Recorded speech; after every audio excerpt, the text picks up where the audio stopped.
Have you been told any of the following by people? You're too sensitive. You are overreacting. You need to lighten up. It's not that deep. Can't you take a joke?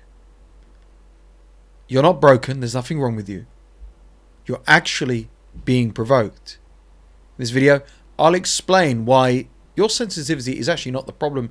It's the result of toxic, difficult, disrespectful, negative people. If you're tired of being provoked by these people, let me help you. Book a free discovery call with me. There's no one better on the internet when it comes to walking away and setting boundaries with difficult people than me. The link's in the description and the pinned comment down below. So I've heard these things many times, and then when I've heard it from these certain people and these individuals, friends, family, strangers, exes, whatever, I walk away. I can't contact, I don't have them in my life anymore. Because I noticed the pattern now. I obviously had to go through the process. I had to grow through it as well. But I recognize and realize the manipulation.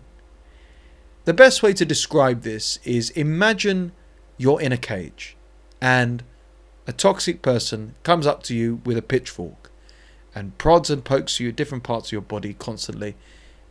And it's painful and it's annoying. And how are you going to react if that carries on for a long time? You're going to snap. That's provocation. But even if you're locked in the cage, you're still not going to react unless further provoked. This is the problem. You're not a sensitive person. You've just had enough. Anyone who's constantly been disrespected, manipulated, emotionally cornered, gaslighted, humiliated, whatever, they're going to snap. It is a normal human reaction. The reason why you're being told these things, especially the word sensitive as well, is because it suits the narrative. You're weak and pathetic for not dealing with my crap. You're a loser, you're sad because can't you take a joke? You got to be tougher in this world to take my abuse. Here's the thing, why should you take their abuse? Why should you take the disrespect? Why should you put up with their crap? Why should you do anything they say? You weren't born on this earth to serve these people. And that includes family as well.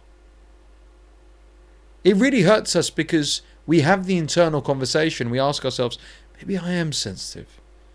Maybe I need to lighten up. Maybe I need to, take a joke. But something incredible happens inside of us. In the pits of our stomach, in our hearts, is our authentic self. And at that moment when we question our reality and what we're being told, etc., our authentic self is crying and screaming, saying no. This doesn't feel right. That's our instinct. That's our gut as well. Saying that we deserve better. And you do. No one deserves this. No one should accept it either. But let's explain more why your sensitivity isn't the problem. Because you weren't born sensitive, actually. You were conditioned by these people. So you overanalyze things, you walk on eggshells, etc. But you're not a soft, weak person. You've spent maybe years around people who made you feel unsafe. When you're around people who don't make you feel this way, you're relaxed. Time passes by. You enjoy your life. And most importantly, you're not on edge. You're at peace.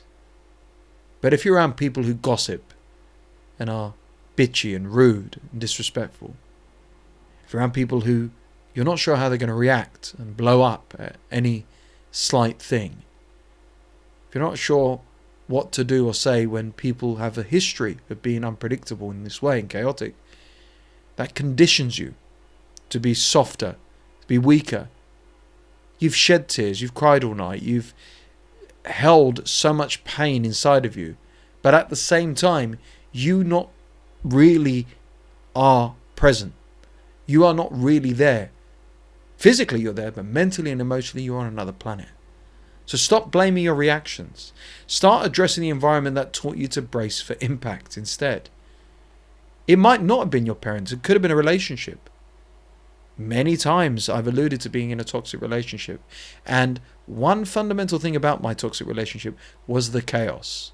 At any given time would be a blow up, would be a scene of humiliation, would be disrespect, manipulation, and so on. And then I would react. And then be met with, you're sensitive, you're overreacting, you're the toxic one. Speaking of which, toxic people gaslight you into self-doubt.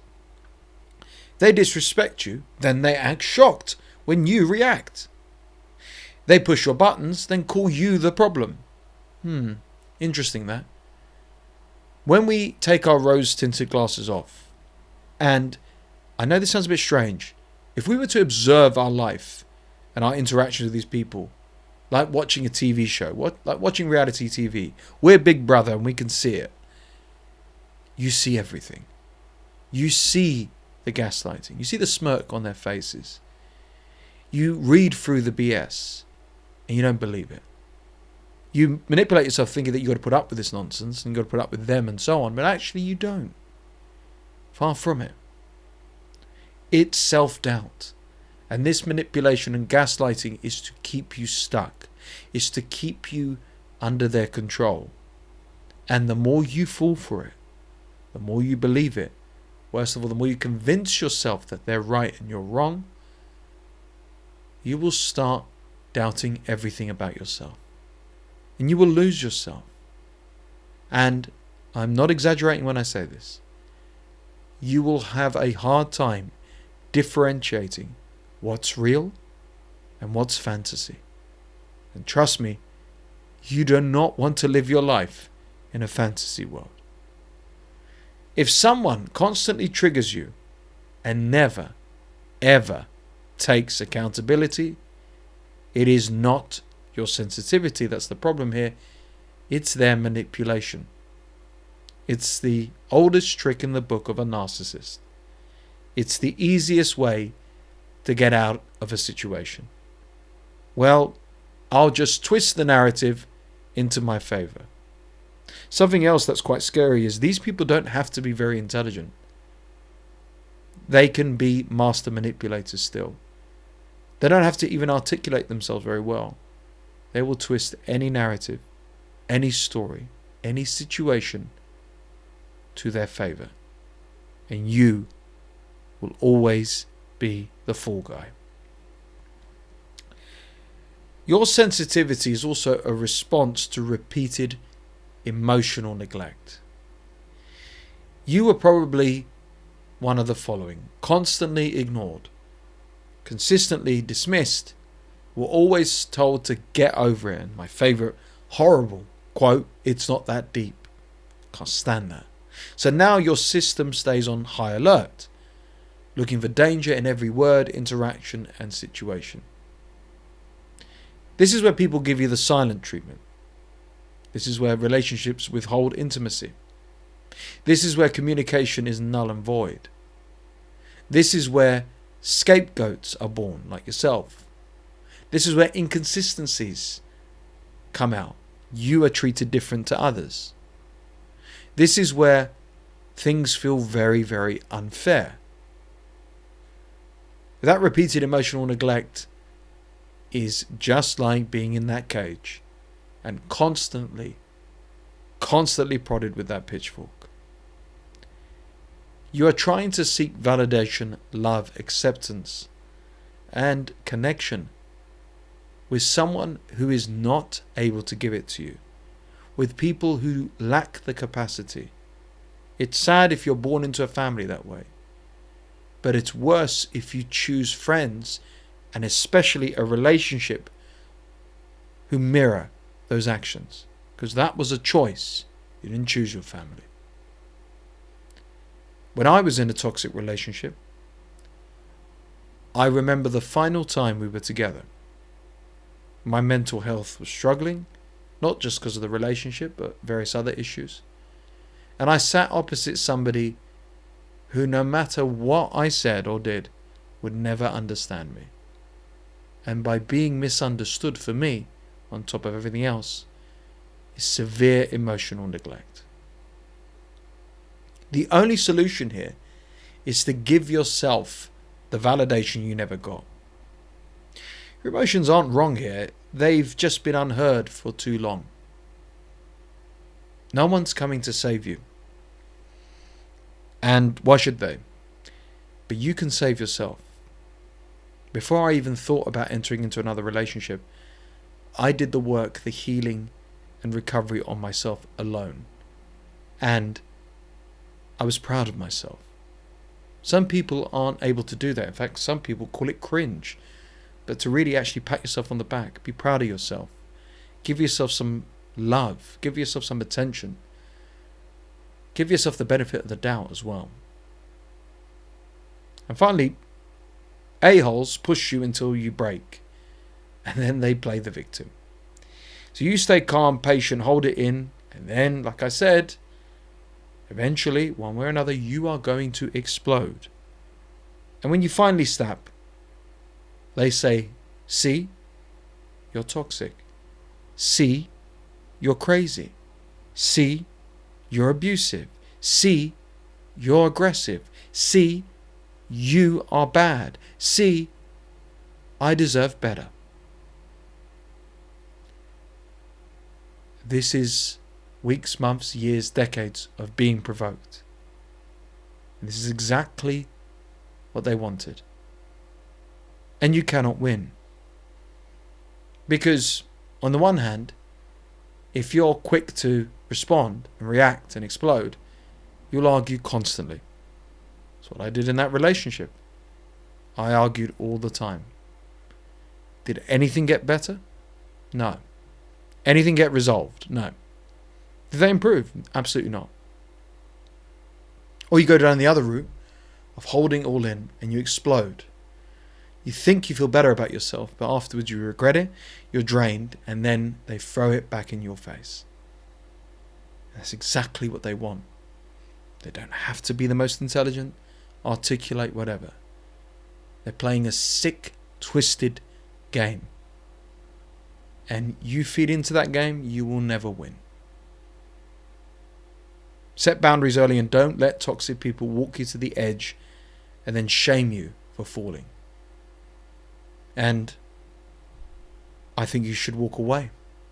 I think you should go no contact. I think you should cut these people out immediately. The people that make you feel like you're sensitive, overreacting and so on. And I'm not talking about once in a blue moon. I'm talking about 24/7, 365. That's a serious problem. Physically, you might be very strong, muscular. You might be assertive and confident in other corners of your life, your career. But you can't win with these people. I'm a man of faith, and I went to my church when I was in that toxic relationship. And I was broken. I was desolate. I'd given up. I was praying for answers and solutions, and people looked at me at the time, and one person came up to me and they genuinely thought, God forbid, that I had a loss in my family. That's how sensitive I was externally, because I was taken to the limit. I don't want you to feel the same. You are not too sensitive. You're done being emotionally cornered. And maybe this video is your sign that enough is truly enough. Sensitivity isn't weakness. In the right environment, it's your strength. And don't believe what people say about vulnerability. The most strongest, powerful men in history know when to be vulnerable. And mask it with masculinity as well. If you are done with toxic people making you question your sanity, and this resonates with you, let me help you. Book a free discovery call with me. The link's in the description down below. Remember, you're not broken. You've just been continuously provoked.